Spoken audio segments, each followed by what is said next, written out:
Alright, time to get up. A lonely piano refrain echoes through your head as you sleep. It feels like it goes on forever, clumsy and uncertain of itself, stopping and starting at random. But as your dreams start to fade, you realize the music is following you to the waking world, continuing even as your mind re-solidifies and banishes the last few remnants of your dreams. What? When it finally stops, you're startled by the sudden silence. You're awake now. You realize there is concerning lack of blankets and mattress. There is nothing beneath you but hard wooden floorboards and dusty uneven. Are we having a nightmare of the opossums opening the drawer and I'm inside the dresser? You're greeted by two beady eyes staring down at you over the twitching nose of the opossums that live in your drawer. The other one is crouched in the corner, eyeing you warily. You are not in your room. Stand up and get your bearings. This is definitely not our room. Why is this opossum so big? The opossum clings to your shirt. Oh, that's why it's so big. You must be in the forbidden wing. How am I here? And judging by the faint scent of death that still clings to the inside of your nostrils, you didn't find your way here by sleepwalking. Wayne wanted you to snoop around the forbidden wing. It seems like he didn't want to risk you getting sidetracked, so he abducted you while you were asleep and then put you in a different room in the house. That's not creepy at all. The small opossum finally moves. It hastens when it finds solid ground, scurrying to the larger opossum in the corner. There are two doors out of the barren room. One is a normal doorway leading into what you assume to be a hallway. The other door, that must have once been hidden through the ruined state of the wallpaper, has robbed it of its secrecy.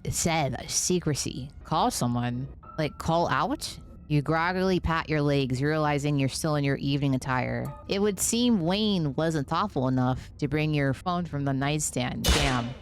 Or maybe he preferred if you saw what there was to see in this place alone. Well, let's check out the hidden door. There doesn't seem to be a clear way to open it besides the brass circle where a handle should be. You didn't bring a screwdriver into bed with you last night, and even if you did, you wouldn't worry about damaging the ancient mechanism. Hopefully you can find either the handle or another way out deeper in the forbidden wing. Look through the hole where the handle used to be. Great. You lean forward, peering into the narrow opening of what lies beyond the door. Ah, it's your room? This is creepy. Which means you'd be able to slip right back into the safety of the rest of the house if you could just manage to find the handle. Force the door open. Maybe? You push the wall, it doesn't budge. You make your way carefully across the slanted room and deeper into the forbidden wing. Before you is a long hallway. Dust dances in the weak sunlight, beaming in through cracked glass. A tinge of mildew stings your nose, warning you away, though there's nowhere else to run to now. You can't help but notice tracks leading up and down the grimy hallway. What? And you aren't surprised to see Wayne's unmistakable large boot prints among their number. Clearly the forbidden wing is only forbidden for some. Look at the ornate entryway. You make your way to the dark doorway in the middle of the corridor. It seems like some kind of entertainment room, the sort you'd expect out of fancy rich people who wanted to show off. There's a large painting on the far wall of the room. From a distance, it looks like it might depict the town. Something else catches your eye, too. A bookshelf. Or rather, what's left of a bookshelf, hanging by a single rusted hinge. Secret book door? Look at the painting. Yeah, these are some of the buildings in town. Like, there's the church. There's, like, the city hall. I don't remember all the lore of this town. The painting highlights a number of old buildings and locales, many of which you've already visited. The town hall, the estate, the mines, and the clinics.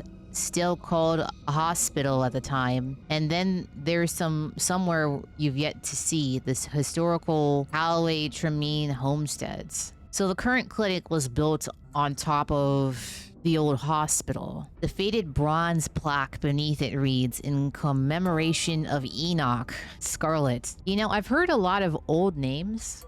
During my lifetime, I've never met anybody named Enoch. The space beyond the broken bookshelf.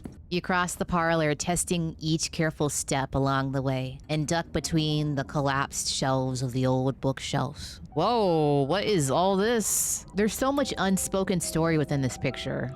Like, with the way that this desk is set up, it looks like someone was, like, had, like, their final smoke and drink here. The walls are lined with ornate display cabinets, some empty, some still presenting their antique treasures. Nestled between the cabinets, a single tall bookshelf still remains standing. Its occupants dusty but mostly intact. Let's steal something. But all of these ornate details, your focus is drawn to an expensive-looking desk in the center of the room. Yeah, let's look at the desk. The top drawer mostly contains old-timey letter writing materials, complete with a fancy dagger-shaped letter opener, a wax stamping kit emblazoned with the initials ES. So this was Enoch's study. I know nowadays, like, studies are like your computer room or your hobby room. Underneath, you find a pile of crumbling financial documents scrawled in neat cursive. In every spot that need a signature is the name Enoch Scarlet. This must be his desk, meaning this must also be his study. At the very bottom of the drawer, you're surprised to find a face you recognize staring back up at you. An antique photo of a young man, his blonde hair neatly white against the dark sepia background. It's Teddy. He looks almost exactly the same as you did in your vision. Almost. Feel around for anything you might have missed. Yeah, street smarts. As you search for anything more notable among the contents of the drawer, you notice something peculiar, an irregularity in the molding along the top edge of the desk, almost as if it had been removed and replaced at some point. You slip a hand into the drawer, feeling along what would usually be the solid oak of the top of the desk, but the space is clearly hollow. In moments, the secret drawer slides open, revealing its treasures. It's a bundle of notes. It's those symbols we've seen all over town. Scrawled on the first page is a design you find familiar. It's the stone from that pit in the mines. There are other drawings here, some of which you find just as familiar. The goat head carving from what was once town hall and the circle of figures from the clinic. Was Enoch using like demonic crests all over the town so he could control everything? There are notes scrawled in the margins around the designs, most either illegible or written in some language you don't understand. Though a few words stand out. Prosperity next to the stone from the mines. Is that why the mines has never run out of coal? Dominion paired with the stone from town hall and vitality with the clinic. Like, I know it's like a thing in movies, but are there actually towns where there's only one doctor running the singular clinic in town? That can't be right. The remaining captions seem to read Spirit, Bounty, and Throne, all attached to designs you don't recognize. The bottom drawer offers some resistance as you try to pull it out. It seems that it was locked, though the bit of metal attempting to hold it shut seems to have rusted to the point of uselessness years ago. It gives in with a sharp tug, rotting wood splintering softly somewhere within the century-old desk. Inside, you find a strange collection of glass vials. Their surfaces are clouded, but you make out what seems to be paper preserved somehow inside the containers, a hint of writing visible at the edges. You reach for one of them, twisting the cork. You tug at the corner of the slip of paper. It unfurls, the writing across its surface, as crisp and clear as if it had just been written. To Miss Maeve. I know it has been several years since my last visit, but I do hope you remember the young lad who used to find himself at your doorstep, more than you probably would have liked. I write to you now with the utmost... But the paper dissolves before you can finish reading it, as if it finally realized it had been submerged all these years, turning the useless pulp between your fingers. Huh? It's unlikely you'll have the chance to return here. The vitals are too delicate to carry with you. Keep reading? Oh yeah. Oh yeah. Yes. You open another. Miss Verena. Trouble with tea. Your presence requested at Verena. Know what you tried. Do not appreciate the attempt at subterfuge, though we both... Again, it dissolves. Some of these letters are addressed to Miss Maeve and some to Verena, all signed ES. You assume these to be from Enoch. Many seem unimportant, just listing a time and place. You assume meetings between Enoch and a bunch of women he was having an affair with. I'm joking, but like those sound like women's names. Before you know it, the drawer is empty. The floor around you scattered with drained vials and the air stinking of wet rot. There's nothing else I can do here. You've seen enough. Return to the hallway. Follow the footprints down the hall. It takes you up a flight of stairs, the way down blocked by debris, and you find yourself on the third floor of the estate for the first time. There are more footprints leading all the way down the hallway and into the farthest door. There are much fainter tracks leading to the room in front of you, its doorway hidden behind a stack of boxes. These footprints are old enough to have accumulated some dust. They are also notably not made of boots. If you had to guess, you'd assume they were loafers or some other kind of low heel. Maybe Tabby might have been up here, but she wears boots and not loafers. You carefully approach the window at the far end of the hall. This is creepy. That sure is a cliff. There is nothing below the window but the tops of distant trees and the ground having crumbled away. The only thing stopping you from plummeting to your death is the straining foundation that still somehow holds this place together. At least for now. Okay, let's move those boxes. The boxes slide out of the way with a bit of elbow grease. You push past them into the room beyond. The room is coldly empty. The large antique bed is made, its sheets ancient and dusty, but still somehow giving off the feeling of tidiness. Let's look in the desk. This looks a lot like Enoch's desk. I wonder if they bought them in bulk. You step towards the desk, its drawers practically overflowing with stationery. As you sift through paper, it quickly becomes clear to you whose room this is. There are stacks of bills of Edward Dean's name filling nearly every drawer, and even once you manage to get past the layers of envelopes in the trifold paper, you hit a permafrost of receipts. It seems she was doing her best to be meticulous and to hold onto any scrap of paper that might possibly be important. When you reach the bottom drawers, you find something entirely different. Greeting cards, letters, small wrapped packages, some open, some sealed, some crumpled into messy balls. Wait, no, this is Tabitha's room? Because I was about to say the art in these is like really brand new looking. Tabby, I hope you're doing well. Not a day goes by that I don't miss you. Pearl Ann treats you to your best Christmas yet. I'm not sure what sort of doodads you're into these days. So I saw a little something that made me think of you. Oh no. This is Pearl Ann's room. No, wait, but then she just passed away recently. That wouldn't make any sense unless Pearl Ann was going to different parts of the house to hide things from Tabitha. That's just a guess. I made sure there were the best shells of the bunch. Not sure how rare any of them are. And in the case you think that makes me a cheapskate, I made sure to send a little cash too, so you can get yourself something a little nicer. Oh, it says dad. Tabitha never talks about having a father though. If you get the time, I'd love to hear from you. I miss you so much, Tabby, and I'm always thinking of you. You can come out and visit me anytime. I know you've always wanted to see what it's like out east. I've made sure to write out my address on the back of this card. Oh, this is so sad. Been missing you, my incredible, wonderful, amazing daughter. All my love, Dad. Oh no, what if the dad is dead?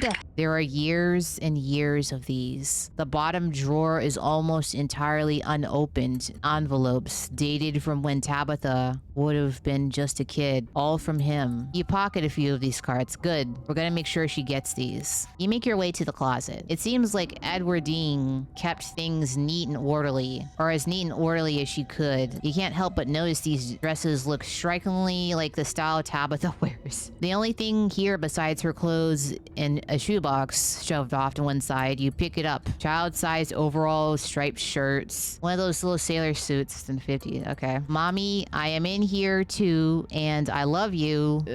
When you pull out the last shirt, a note is revealed, tucked away in the bottom of the box, in a protective plastic sleeve, written in some thick brown water ink that's cracked with age. Oh, you mean blood? Your hands tremble, the note somehow making the tips of your fingies feel dirty even as it sits behind a layer of plastic. You drop it back into the box. Finished with the tucked away room, you return to the hallway. Enter the middle room. Oh look, a doll in a glass case. Let's open it. From the sheer number of learning-oriented books on the shelf, you get the impression that the children who lived here were not supposed to be as interested in fun and fiction as they were in dictation and spelling. You see quite a few books with children's art stuffed in between the pages, the corners peeking out, tiny scribbled hands waving at you from their yellowed paper. You reach for a particularly doodled-on encyclopedia off the shelf, its pages overflowing. If Daddy plays with me and Mary Bell, if my family goes to the zoo, if Mommy and Grandpa took us to work,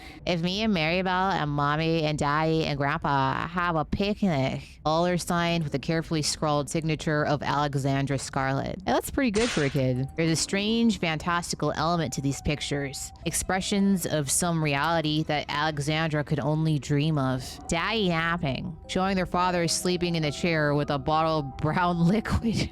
Mommy going to work too. Shows the girls crying in the upstairs window of a house. Their mother walks away, an angry frown scrawled on her face. You get the feeling these are more accurate depictions of the girls' lives. The last picture you pull out gives you a pause. There's a new figure here, seemingly drawn behind a barrier. The girls sit on the other side, smiles on their cartoon faces. The boy on a wall. Oh, let's read the practice books. You leaf through a few practice workbooks, gently turning the near crumbling pages. Reasons mommy should take me and Maribel to the zoo. One, we have been very good girls and have not cried for a whole week.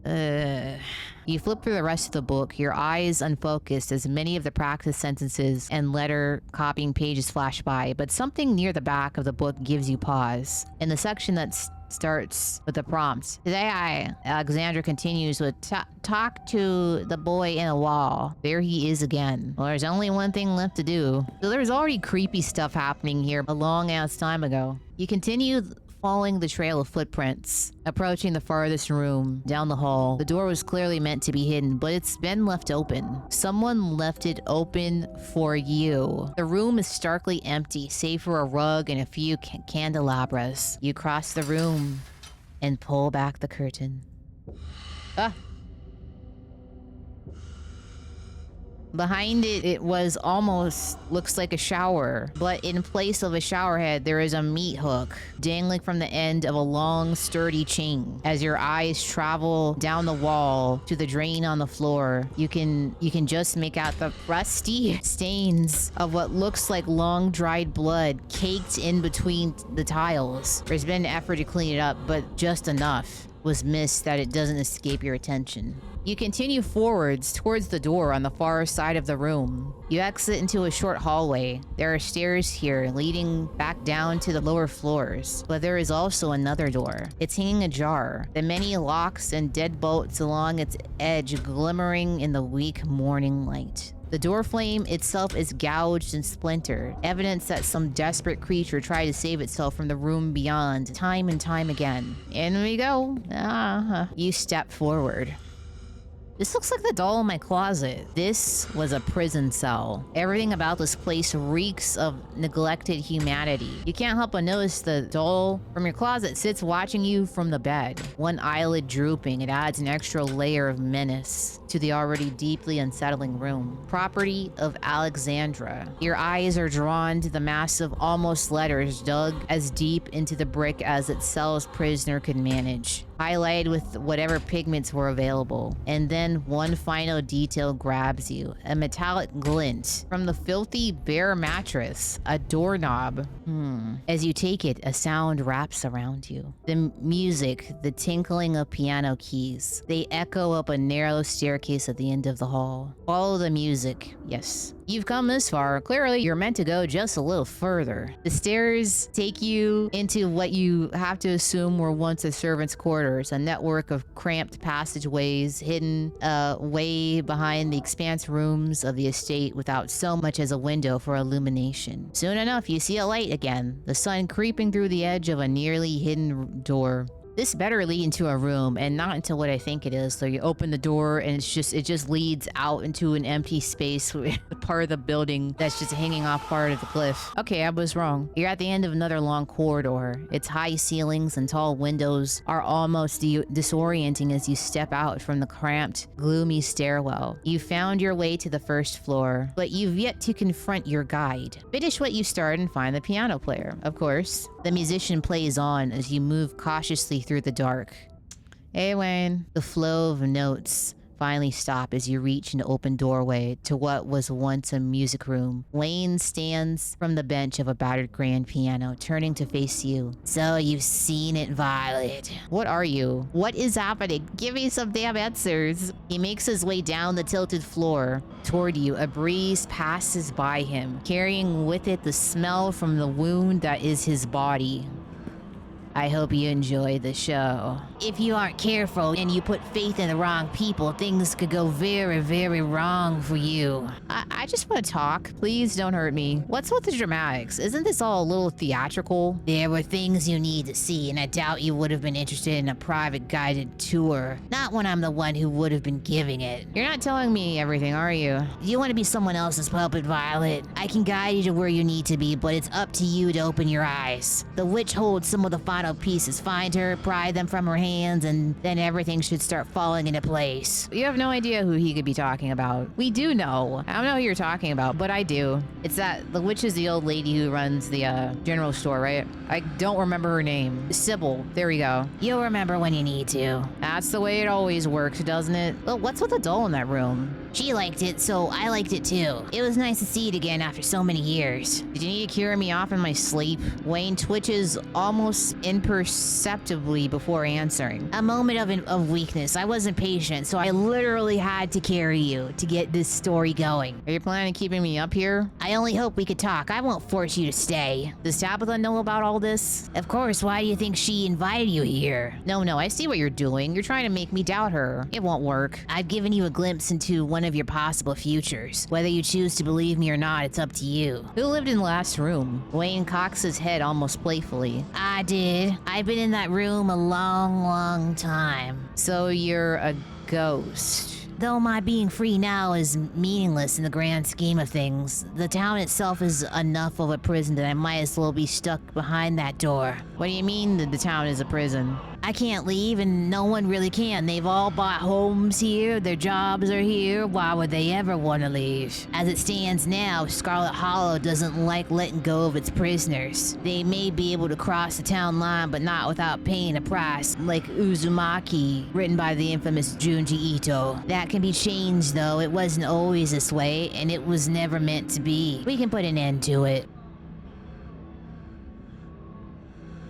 Oh God. You take a step forward. Wayne doesn't flinch as you approach, but you can sense a trepidation. He seems uncertain of what you're about to do. I really will. The fuck? What are you? I'm yours, if you'll have me. Whoa. Okay, what do you want from me? What do you really want? Just tell me up front. If you're sure you're ready to know. Is he gonna take the cowl off? Wayne takes a step forward, closing what little gap remains between you. I can show you.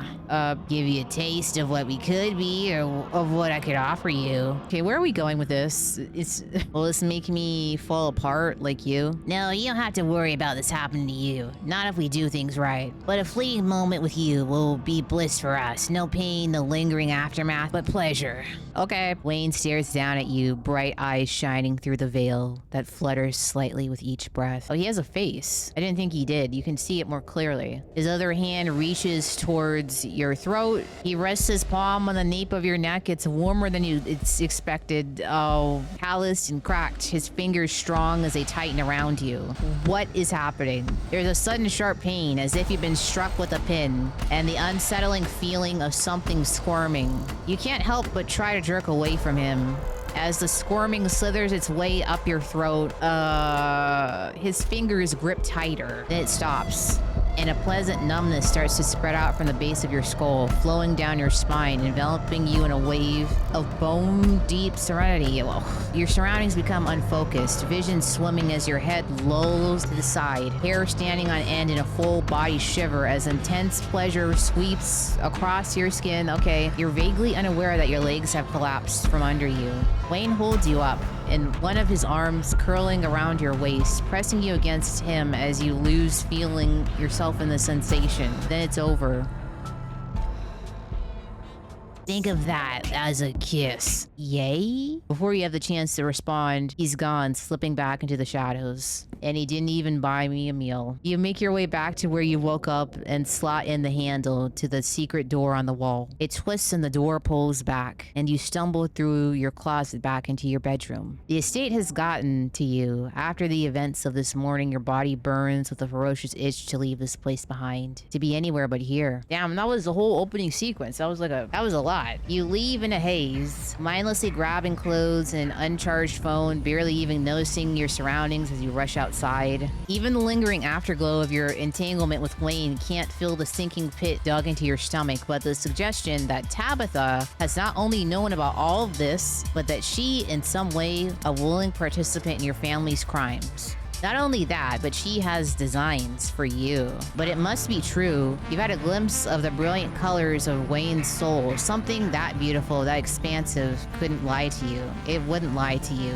I don't know that. Of course Tabitha can't be trusted. Nobody who has the things you just saw hidden away in the locked wing of their house can be trusted. I'm not ready to make a move. I'm going to the library to get more information. You're out of breath by the time you wind up outside the library. Hey, it's Violet. That's an adult, right? Mr. Guiterres has been in the hole under Rosalina's room since like yesterday. He won't come out. Yeah, he's kind of scaring us. So maybe you could go talk to him for us. What kind of stuff has he been talking about? I don't know. A lot of stuff about the rock we found down there. I'll go do it. Don't you worry, kids. Hello? Oh, hey, is that Violet? You'll have to come down. I can't hear you from up there. Violet, just who I was hoping to see. You would not believe the discoveries I've made, or maybe you would, given everything you've witnessed this week, but it doesn't matter because I finally have someone I can share this with. Because let me tell you, Rosalina was not ready to hear everything I learned. Don't get me wrong, I get it. She's just a kid and she's had a miserable week. No, I see that look in your eyes. Before you say anything, let me just catch you up to speed. The town is alive. Well, maybe alive isn't quite the right word. Do you know about the Portuguese man-o'-war? Colloquially, he was referred to as a single organism, but it's actually a colony of different organisms working together as one unit. Genetically, they're all the same, but I'm rambling. Scarlet Hollow is like that, but the different organisms are these stone carvings like the ones right here. The individual members of a colony are waking up now, and I've been talking to one of them for hours. It's proven to be an invaluable research assistant. Let's tell him about the stuff that I saw. You try to walk Oscar through this morning's discovery in the Forbidden Wing, but the man seems distracted. He keeps glancing back down into the hole, or particularly forming words with his lips that are never quite audible. He pauses when he finishes, as if listening to something you can't hear. I see. It makes sense that your family, the Scarlet family, has much of a connection to the nature of Scarlet Hollow. That isn't surprising, but I had assumed as much. The important thing, that is, the bottom line, in this town, or at least the part of the town I've been in contact with, wants to be free of itself. It's trapped us all, after all. And if we help it cut loose, it doesn't matter what your family has done or whether Tabitha has any knowledge of it. Actually, I would say that it does matter. So we focus on that goal. We focus on the carvings. You can imagine these stone carvings as nodes on a web or organs in the body. I'm mixing my metaphors, but the important part is there's a connective tissue binding them, and the web that is Scarlet Hollow. We're all trapped in that web, trapped in the spiral. Now, when you say all of us are caught in it, I mean anyone who passes through the town, but there is a culminative effect. The longer you stay here, the deeper your ties, and the more tangled you get up. And how did my mom manage to leave? I don't know. Maybe she figured out a way to unwind herself from the web or stretch it out as thin as she could. She didn't leave forever anyway. The town got a part of her back. You caught in it, like literally? Essentially, every person in Scarlet Hollow is bound to the town. People can try to leave, but the binding is elastic, you could say. The more they pull away, the harder it snaps them back. From your enthusiasm, I take you have some sort of plan. I do, actually. Dad? Rosalina, sweetheart, I'm in the middle of something at the moment. You've been down here forever. Alexis is hungry. I'm hungry. You've gotta be hungry too. Last night? It's only been a few hours. Mr. Guiterres, it's Friday now, and like almost noon. I see. I'll be up in a second. You said that. I promise this time. Violet is just about to leave, and then I'll come up. You hear the girls' footsteps above you as they walk back towards the kitchen, talking amongst themselves. The connection is weaker now, anyway. Maybe the stone wants me to break too. Haha. What if we broke the stones? Violet, before I forget, he reaches out for one of the books on the floor, casually ripping a page free and holding it out to you. It's a map of Scarlet Hollow. There's another one on Julius Tremaine's farm. It's already starting to wake up. Go there and do what you've done to the others, and hopefully I'll have more for you when you're back. I'll refuel. Make sure the girls are squared away. It's back to work, if the carving still wants to talk. I found designs for the carvings hidden away in this state this morning. Do they mean anything to you? Prosperity, vitality, spirit, bounty, throne, and dominion seem to be the ones under our feet. Yes. These feel correct in the archaic. I would call this one something closer to order than dominion. Maybe I'd call it justice, if that didn't feel too informed by the trial. It's interesting, actually, having these words helps me almost focus on them as individuals, even if I can't quite connect a given presence to a given word, but one of them has been awake for longer than others. I can feel that much. Wayne wanted me to find someone called the Witch. Do you have any idea who she is or how she might come into play? If Wayne mentioned it, he must have goals in common with the carving. This witch is familiar to it. There's anger, I see, of course. She brought them there. It's her fault. She wants you to destroy her. Can you come with me? Please don't be down here by yourself. You have a kid. I wish I could go with you, but my place is here, at least for now. I can't risk losing the connection, and the carving on the Tremaine property is intimidating. I need to care for my daughter, too. There's only so much of me to go around. You're not gonna wind up like Charlie, are you? I doubt it. I'm a living man. I imagine it's much harder to twist something like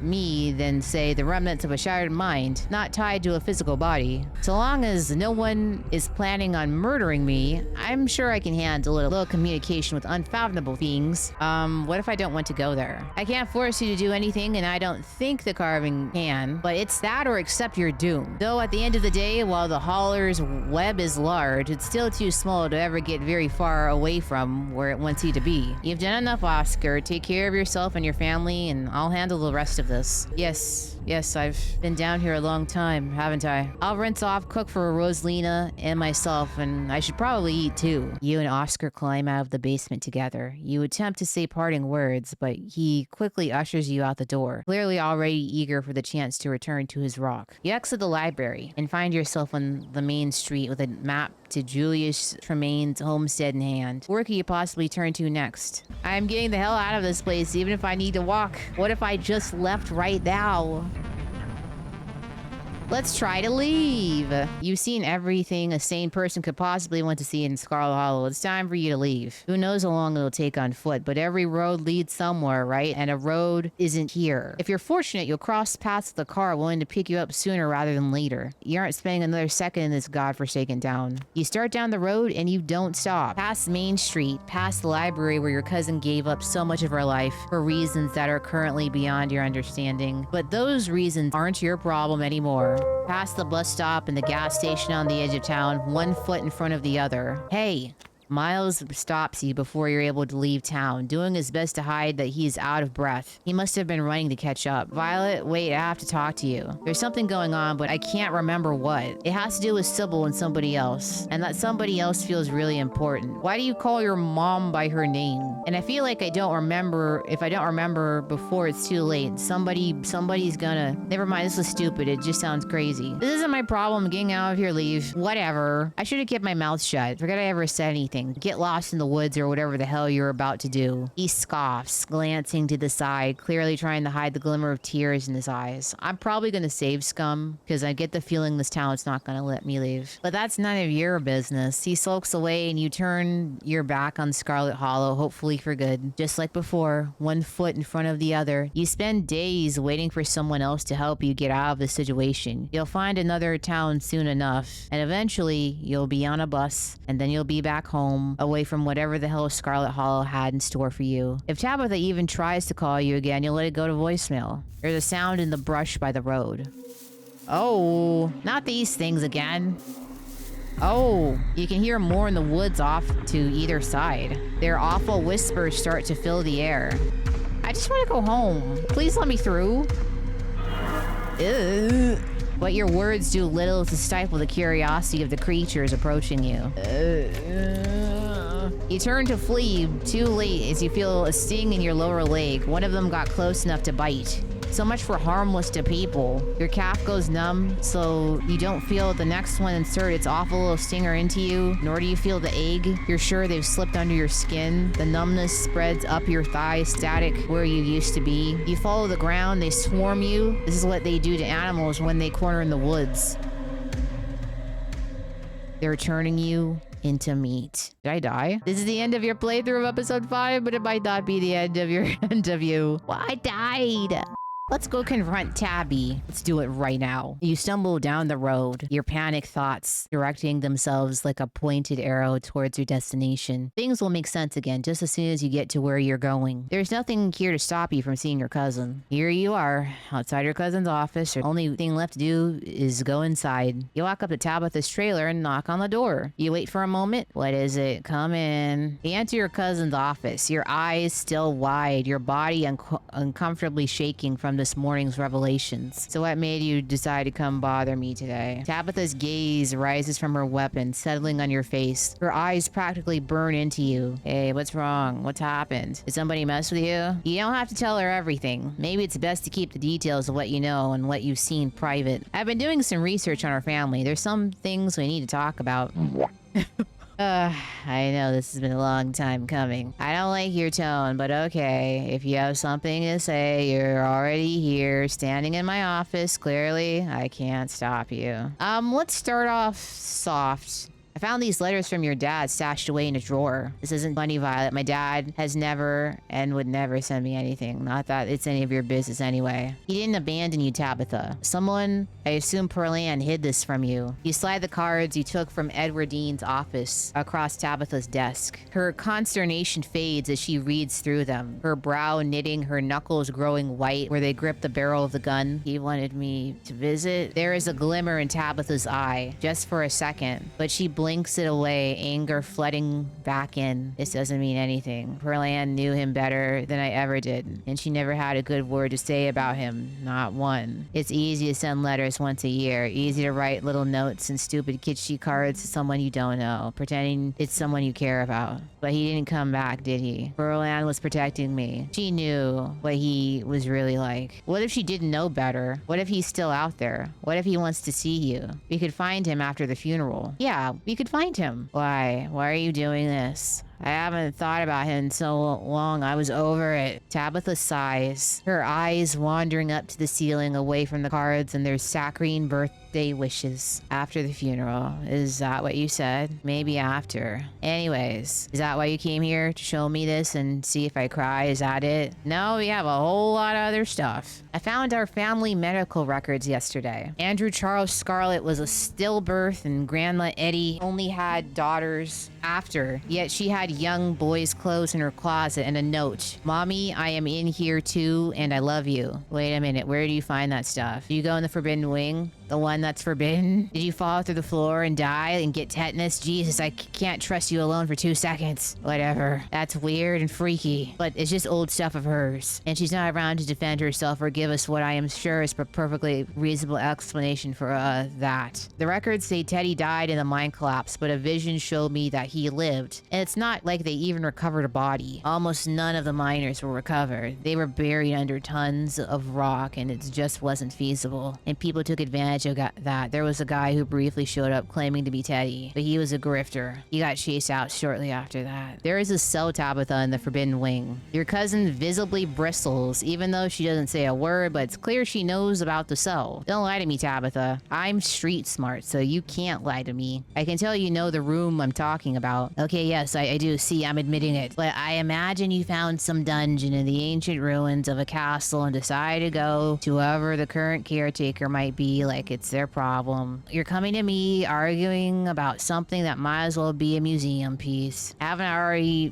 done enough to make up for the sins of people who I happen to be related to? When does it end, Violet? When I'm dead? Let's talk about Enoch. It's not always worth digging up uglier parts of the past, Violet. They're usually buried for a reason. His interest in the occult, which look like the sigils. You explain the best you can the arcane nature of everything you found in Enoch's study, but Tabitha lets you trail off almost like she's waiting for the point of your ramblings but is seemingly ultimately unimpressed. I take it you really don't know much about what rich guys were into when great-great-grandpa Enoch was in his prime. There is this whole spiritual movement. Then that crazy guy Crowley with the magic. Rich people love that guy. Not that they'd ever necessarily say it in public, especially not in a God-fearing community like this one. But I guarantee a bunch of old money families have their own versions of Enoch collection from when his stuff was in vogue. Whatever he's got in there is just old junk. Why are you covering for him? Why bother? He's dead, so telling me what is he gonna do, rise from the dead? I'm not covering for him. It's just not worth talking about. You do your best to recount what you found in the vials in Enoch's desk. Tabitha nods. I've had it up to here with you. Why can't you be honest with me? You already noticed he was into the occult, and now you're surprised that there were weird little occulty things in his study. So you open a bunch of old vials, which have been preserving old letters of his for whatever reason, and you didn't really understand and what they were saying because it was half of a conversation from 100 years ago. Then they fell apart, and then you came here to tell me about it. She's trying not to listen and to easily avoid the things that bother her. She knows she would be bothered and would have to lie, and you might catch it. You show her drawings you found in the desk, the stones you've unfortunately both already seen, as well as those you haven't found. This is only ever a problem if you make it a problem. So how about we don't? I'd rather we forgot we ever saw any of the damn things. Remember how they give you seizures? There is a panic in her voice.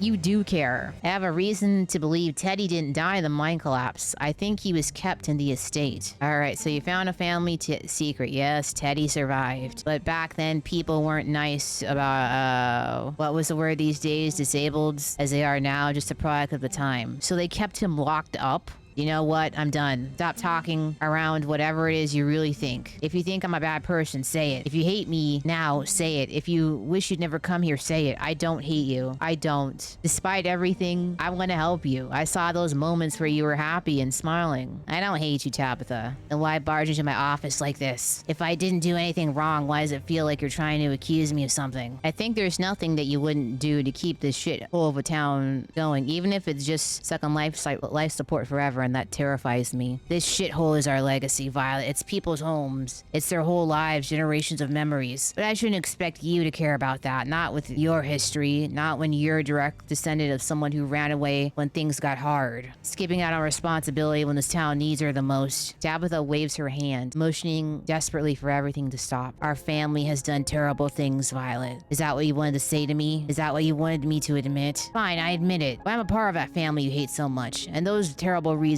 were all done for a reason. There's a legacy. There's a whole economy at stake here. The mines have to keep running. Yet they put food on people's tables, people who otherwise wouldn't get to eat. There are entire generations here who have gotten to lead decent, comfortable lives because of the mines. Keep running. And don't you dare try to tell me how hard the work is. I know how hard it is, but this isn't just the mines we're talking about. It's their wives, it's their kids. Every single person you met this week, even the ones who hate me, all of them depend on me keeping the mines running. But what's gonna happen when one day you aren't around anymore? And the only way they've kept running has been through the suffering of a handful of people, a handful of Scarlets. Tabitha's voice has become gradually quiet, mournful. Isn't it worth just a little bit of pain if it keeps the wheels turning? Just for another decade or two, just a little longer. She slides down slowly in her chair, deflating, as if collapsing under some weight. She let out a long, pained sigh. Forget about all of this. You need to find the rest of those stone carvings, right? I know where to find more. We'll go together. The last two Scarlets, right? She can't hold it together anymore. The cracks in her facade of icy stoicism have become too much. It breaks completely and the tears finally flow. I guess I didn't realize how tired I was dealing with this on my own. Talk to me, Tabitha. What's actually going on? You clearly know things like that I don't. I'm not used to talking about this stuff. Don't rush me. It's probably just better if you see most of it for yourself anyway. But you can trust me now. I mean it. It's okay. You're not alone anymore. Stop being all nice. I can't stand it. Come on.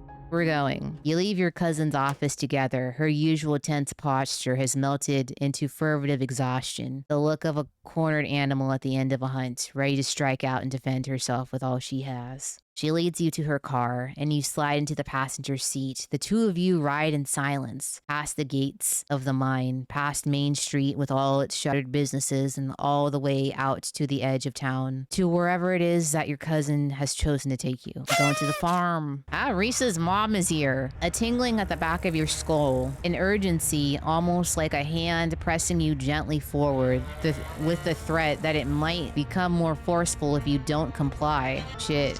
That's a lot of cop cars and no cops. Hey, are you okay? You're feeling that thing, aren't you? I feel it too. Just keep your cool, okay? How are you keeping it together? I don't know. Maybe it's because I lived here my entire life. I'm used to it. Violet? Tabitha? What the hell are you two doing here? You know, this is an active crime scene, right? What? I don't see a single damn cop out here, though. Did they all go in? Oh, this is Duke's wife, Irma. Once they all got here and went in with Duke, they being the sheriff and that white deputy, the one with the sunglasses. But then something happened and there was a gunshot and then this awful shrieking weren't like no creature I ever heard. That's when the other deputy, the black one, ran in and the door shut behind him and nobody's come out since. Tabitha, you're not thinking of going in there too, are you? That's why we came here, Joanne. You start wandering up towards the farmhouse at the top of the hill. Hey, Violet, slow down. It's dangerous in there, remember? But you continue forward. You barely even notice your hand slipping over the doorknob. Gonna be all right, Irma. We'll get your boys out of there, I promise. And now, you're inside. What happened here? Sheriff Hugby dangles in the middle of the room. An axe, attached to some strange mechanism in the ceiling, is embedded in his face, holding up his corpse in an imitation of life. Don't move, Doc. This place is a damn death trap. This old guy really is crazy, huh? Who put something like that in their house? Past the body, you see a giant pumpkin. Through the door to the garage, cracked open, its guts strewn across the floor, seeds dotted across the hardwood like a trail of breadcrumbs, leading to the basement stairs. Damn it, Deckerson. We don't need all these bodies to look out for. Franklin already nearly got himself shot. Franklin, how is Bo? You got eyes on him. The officer's voice calls up from behind the wall of roots blocking the basement door. Yeah, he's breathing. How did this even happen? Everybody shut up, damn it. There's no signal in here. I'm going to step outside. No one else had better die while I'm gone. The doctor pulls at the door, but a weave of fibrous tendrils holds it shut. It would seem that the same forces that let all of you in, refuse to let anyone leave. But you already know what to do. Approach the basement. Avery, why are you here? Who the hell? So you tried to undermine me, witch. I should have known you tried to find a way around the rules. You've trapped the town. This isn't what any of us wanted. You should nullify the deal before it gets any worse. It's just unhappy. I didn't think something like that would be so opinionated. But I have a plan to placate it. If it wants a less broken body, it can have one. Then we'll see if it feels cheated enough to hold a grudge. It's not too late, Enoch. You can let Eddie have the baby, and your family can go back to normal, happy and unburdened. I'll clean everything up. It can be like nothing ever happened. Then I'll leave town. Manipulative hag. Is that what you wanted all along, wasn't it? The whole ordeal, just an opportunity for you to have access to it. Enoch did all of this for power. Well, I know better than to hand an ounce of power over to you, Verena. Hey. Everybody still alive? Tabitha coughs. Enoch fucked everyone over, even the witch. The witch? Sybil? She sent you? She tricked you into taking her... No way. No way. Was Sybil alive back then? And then that Sybil is the same one? No, that can't be. I guess I should have known. I probably wasn't the only one whose life she decided to fuck with. But that all ends now. I'm in charge here, and I get what I was promised. Ugh. Avery watches you fervently from across the room. The man Julius holds a gun in a silent threat. Franklin sits hunched in a corner, his expression icy and unreadable behind his sunglasses. And in the corner is Bo. Is he dead? Something attached to him. The source of the awful noise. It shudders with pained inhalations. Bo is still breathing, but he doesn't look well. So the witch, I caught her doing some shit she shouldn't have been doing, and she offered me a deal if I kept it to myself. Always wanted to raise a boy of my own. What? God never saw fit to give me the chance. She gave me the means to right that injustice. Only it obviously didn't go quite the way it was supposed to. Calloway's interfered, just like always, made it so I had to hatch him earlier than he was ready. Then he came out hungry, too hungry for me to handle. He kept trying to get to me, so I had a hole up down here. Been stuck since fucking Wednesday night. Damn roots won't let me leave. And they've clogged up the drain, so I haven't been able to call that witch to get her to make things right. But I'm a man of preparedness. I figured I could wait out until Bo here decided to trespass. Guess he wants to tussle with my boy, and the two of them wound up down here with me. So you blackmailed a witch for her magic bean so you could grow a boy. I'd watch what you fucking say to me. Why didn't you call anyone until now? Probably because he doesn't have a cell phone. Because this is my business. You city people have no true concept of privacy, do you? But I'm not so prideful that I can't admit to this particular situation got out of hand. What's going on down here? You don't have to answer, kid.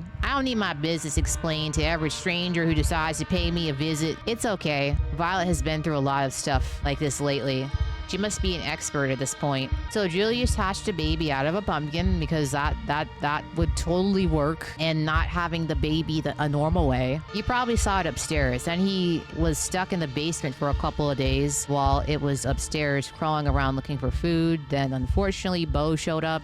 All I heard was some yelling and crashing around up there, and then I wound up with this shit on my hands, so I called the kid to come over to try to help me sort it out. That's me, Julius. Thought my plant expertise would come in handy. You need to let Bo go. There's no letting him go anymore. Listen clearly, you need something? You woke up talking about the witch. You want to know where she is? I can tell you how to find her. If none of you does anything stupid, then I'll tell you what I know. Sound fair? Sure. The conversation is interrupted by Bo shifting uncomfortably as the creature lets out a guttural moan. That's my boy. Enough of this bullshit. There's a sound of something being torn free from the wood, but no progress seems to be made. For every piece severed, another grows in its place. Bo writhes as if he can feel it, his face twisting with pain. A string of desperate curses from upstairs, but the axe doesn't stop swinging. Bo squirms with discomfort, and the baby seems to be digging deeper. Dude, if you want us to save Bo, you have to stop swinging the axe. It's killing him. Shit. God fucking damn it. Why are you here, Avery? Well, Julius called me. I figured it must be pretty serious since he'd been missing from the diner for a couple of days.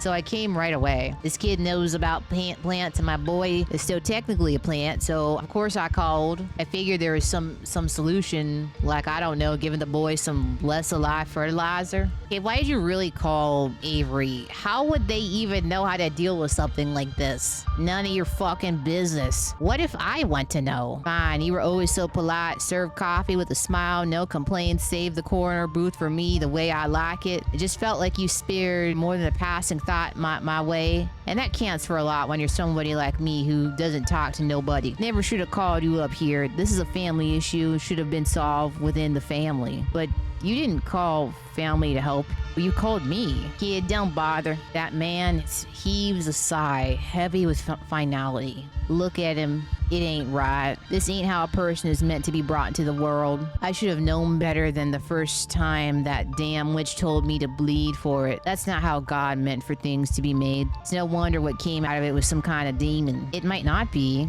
I know there's some other way we can fix this without anybody having to die. I know we can. That's right. No person here has to die because that thing, it ain't a person. At the end of the day, I don't need it anyway. You're right, kid. When I was in a pinch, I didn't call anybody else. No cousins or nothing. I called you. Figure that means I didn't need to make myself a family out of dirt and blood after all. Julius crosses the room, kneeling to pick up the garden shears at Bo's feet. The thing tries to reach out to him with a translucent hand, crying out for comfort that won't come. I'm sorry, boy. Julius, wait. He stabs the creature in its unnaturally soft skull. Bo's stolen blood oozes out from its orifice in a coagulated sludge. It emits one last wretched gurgle, and then the vines blocking the door slacken. The house groans unnaturally, straining under the weight of the dying meat of the creature's womb. The faucet in the corner of the room finally unclogged, bursts to life, and water pours out onto the dirt floor. You want to contact the witch? Well, here she comes. The water is how I do it. Spring water. It's like her internet. That woman is the literal last person on earth I want to see right now. Her somebody, doctor. Duke descends the stairs, axe in hand, surveying the scene with obvious revulsion. Jesus H. Christ. Duke, stay upstairs and let me handle this. Like hell you will, that's my boy. You did that. I'll kill you, Julius, you son of a bitch. Duke lifts the axe, charging through the now ankle-high water, but he stopped mid-swing. Bo's powerful hands, still strong, even in his weakened state, has stilled the axe. The doctor comes a moment later. What the hell happened down here? I better make some calls. Everyone stay with me, Joanne. We need to get everyone out of here before it floods. Violet, let's get moving. What are you talking about? What flood? Do none of you see the fucking water? Tabitha, you didn't hit your head down here, did you? But it is flooding. It's up to your chest now. There's no denying it. Of course you don't see it. You're always wearing those damn sunglasses. Her words are swallowed up as it finally overtakes you. It's cold and dark, and there are people screaming somewhere. There are bodies in the water with you. They are all dead. 1,000 corpses, 1,000 homes, all torn to pieces. But the flood recedes. It hasn't happened yet. You are the mother of a daughter, and your daughter has told you about her terrible dream. It's going to kill everyone. You are not the only one who had the vision. Not yet. You're the only one who can stop it, mother. But you won't be strong enough. Of course I'll stop it. Don't worry so much, daughter. No, mother. I've seen it. You will try to stop it, and you will die. There is another path. Take my power. I give it willingly. But I want you to be your own person. I can't do this to you. I can't lose you. You'll lose me in any path but this. Accept and take your daughter back. You accept your daughter's decision. She is not the child she once was. And there is confidence in her that you have no choice but to respect. You take her back. Her power becomes yours. The flood does not come. The village is saved. And no one ever knows the sacrifice that was made for their lives. Years passed and you outlive everyone you used to know. No, this is about the witch, isn't it? You have another daughter. This time the vision is yours. The piece of your first daughter that lives in you shows you what is coming. Rotting bodies in streets, the smell of sickness on the wind, church bells ringing for an endless parade of funerals. You are among their numbers. Your body no longer strong enough to heal even itself. There is another path, a narrow thread. If you were stronger, you could tug at it and unravel the tapestry of the future. Mother, what's wrong? Your daughter will never be as strong as you are, but she still carries some strength enough. Uh-oh. Explain to her as it was explained to you. She is angry.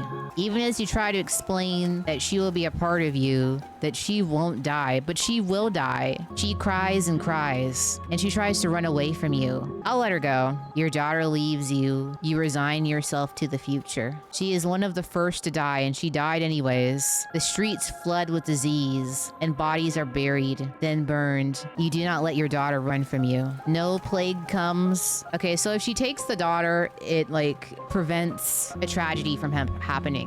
Though no one knows the depths of what you have done, over the years, you have not escaped notice. You find yourself in a capital, in a place whose name has changed too many times to count. A war is brewing. The war rages, and it never stops raging. Decades of pain that leave a raw wound on the world, or it ends before it begins. The few die for the sake of many.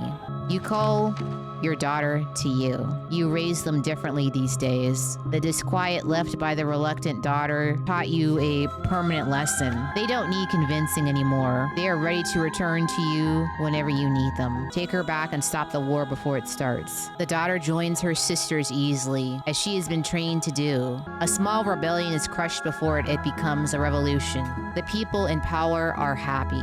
You leave. You don't want to see any more visions of war. You set your sight on a place where there are no kings. To America? This must be in Boston.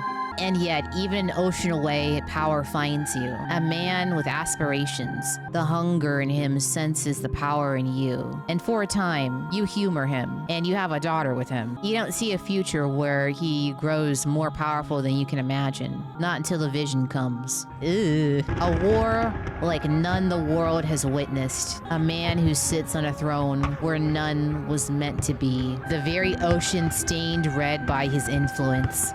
He is already on his way. You realize too late. The war is coming, whether you strike now or not. The loose thread sticking out from a mass of blood, with you too weak to grasp it. But you have a daughter. You'll always have a daughter, until you don't. It's time to rest. Aren't you tired? Of course you are. But the world needs you. You can't let it end like this. The part of you that is your first daughter can't let you. Take her back.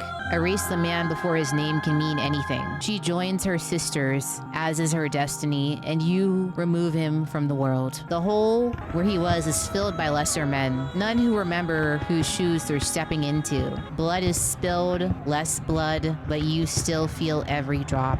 You hide yourself away from the world.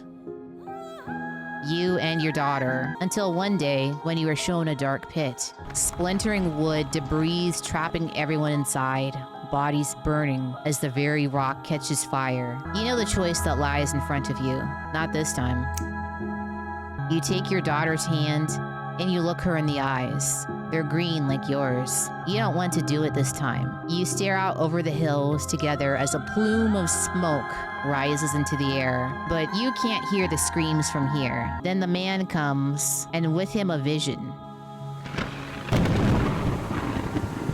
It's Enoch, isn't it? He's already decided. He's bringing something here, something ravenous that doesn't belong. More of the thread you followed comes into focus, and for the first time, you follow it beyond your death. But there is a new thread, too. If you're patient enough, if you're strong enough when the moment finally comes, if you do everything right, you can devour this thing that sits outside the world. And it will give you so much power that you will never have to take back a daughter again. You could fix as many things as you care to fix. You look into her green eyes, so much like yours. You can't. You can't. You can't. But you did. Take her back and summon the entity into the world. You welcome her back, as you have with every daughter before you, and you help the man. He is arrogant. There will have to be more daughters before the day comes that this will be over. She already knew he was bad news when he rolled up to her cabin. And now you are here on the cusp of the end, the final daughter. Violet? Tabitha? What are you doing here? Are you real? Yeah, we're real. Are you? I don't know. Probably? I wasn't expecting anyone to see me off.